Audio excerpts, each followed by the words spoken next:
मुंबई आणि मुंबईच्या लगतच्या सगळ्या परिसरामध्ये पावसामुळे जी काही नागरिकांना त्रास होत आहे आपण सगळे जवळून पाहत आहोत।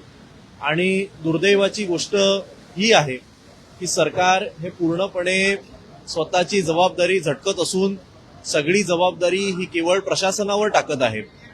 माझा प्रश्न सरकारला आणि मुंबई महापालिकेचे जे कोण जबाबदार महापौर असतील किंवा सुपर मेयर जे कोण 2-3 आहेत यांना आहे की जेव्हा जेव्हा क्रेडिट घेण्याची वेळ येते, जेव्हा जेव्हा उद्घाटन करण्याची वेळ येते, जेव्हा जेव्हा काहीतरी चांगलं होतं तेव्हा हे आम्ही केलं हे अगदी पोटाच्या देठापासून ओरडणारे, ज्यावेळी आता लोकांचा दुर्दैवी मृत्यू होतोय त्यावेळी बळीचा बकरा हा केवळ कनिष्ठ अधिकाऱ्यांना बनवलं जातंय। 4 वर्षांपासून मुंबईचे रस्ते हे आम्ही कॉन्क्रीटचे केले, आमच्यामुळे मुंबईचे रस्ते कॉन्क्रीटचे झाले, हे ज्या ज्या लोकांनी विधिमंडळाच्या आत असेल किंवा निवडणुकांच्या भाषणांमध्ये क्रेडिट घ्यायला म्हणून केलेली भाषणं असतील, माझी सगळ्या प्रसार माध्यमांना विनंती आहे की त्या सगळ्या क्लिप याच परत एकदा या टीव्हीवर सगळ्यांनी कृपया दाखवाव्यात। जनतेला कळलं पाहिजे की 4 वर्षांमध्ये किती लोकांनी कोणी हे दावे केले की कॉन्क्रीटचे रस्ते हे मुंबईचे आम्ही केले, आणि आज त्याच कॉन्क्रीटच्या रस्त्यांमुळे आज मुख्यमंत्र्यांनी निवेदन करताना सांगितलं 350 झाडं ही एका दिवसात पडली आणि कदाचित आज अजून पडतील। या झाडांमुळे अनेक लोकांचा दुर्दैवी मृत्यू झाला। मृत्यू किती झाला याचा आकडा रेकॉर्डवर आला, पण मुंबई आणि आजूबाजूच्या विभागामध्ये किती गाड्यांचं नुकसान झालेलं आहे, किती लोक इंजर्ड झालेली आहेत याचा तर आकडा सुद्धा आपल्या समोर नाहीये। मुंबई पुणा मिसिंग लिंक ची अख्खी स्लॅब कोसळल्याचं आज आम्ही प्रसार माध्यमांच्या ह्याच्यातनं व्हिडिओतनं बघितलेलं आहे।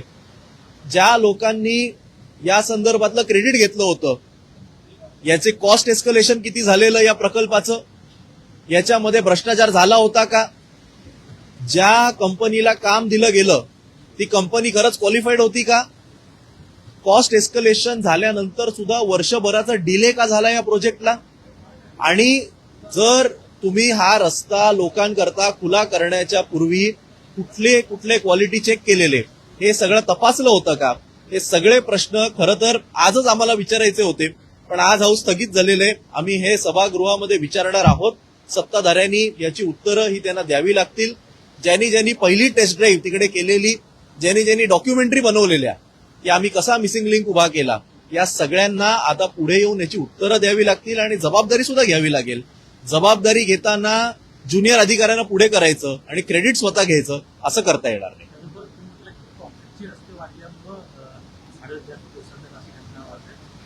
कॉन्क्रीटच्या रस्त्यांमुळे झाडांची पालामुळं ही जी काही रूट्स होते ही डॅमेज झाली आहेत, हे काही मी सांगत नाहीये, तर स्वतः मुंबईच्या आयुक्त अश्विनी भिडे यांनी अधिकाऱ्यांना अशा सूचना दिल्याची वृत्त ही Times of India, Free Press Journal पासून सगळ्या वाहिन्यांनी दिलेली आहेत। या संदर्भात चौकशी स्वतः आयुक्तांनी केल्याच्या नंतर हे सिद्ध होतं की कॉन्क्रीटच्या रस्त्यांमुळे सगळं घडलेलं। आज करून सगळे रस्ते मुंबई पुणे कनेक्ट पूर्णपणे तुटलेला आहे। त्याचबरोबर मुंबई पुणे रेल्वे मार्ग देखील बंद पडलेला आहे। पावसाच्या दुर्घटना आहे, तर सरकारकडून ज्या उपाययोजना केल्या पाहिजे नाही, सरकार हे पूर्णपणे अपयशी ठरलेलं आहे। मी खास करून आपल्या माध्यमातून मुंबईकर जनतेला सुद्धा आठवण करून देऊ इच्छितो। कदाचित सरकारचे, भाजपचे, शिंदे गटाचे लोक येऊन तुम्हाला सांगतील की आमची सत्ता येऊन 3च महिने झाले, पण हे साफ चुकीचे। 2022 पासून मुंबई महानगरपालिकेत प्रशासक राज आहे। मुंबई महापालिका ही थेट राज्य सरकारच्या कंट्रोल खाली काम करत होती, त्यामुळे 2022 पासून आतापर्यंत जवळपास सलग 4 वर्ष भाजप आणि शिंदे गट यांच्या अध्यक्षतेखाली ही संपूर्ण नेतृत्वाखाली मुंबई महापालिका काम करत असताना मुंबई महापालिका कशी अपयशी ठरलेली आहे हे आपण सगळे पाहत आहोत।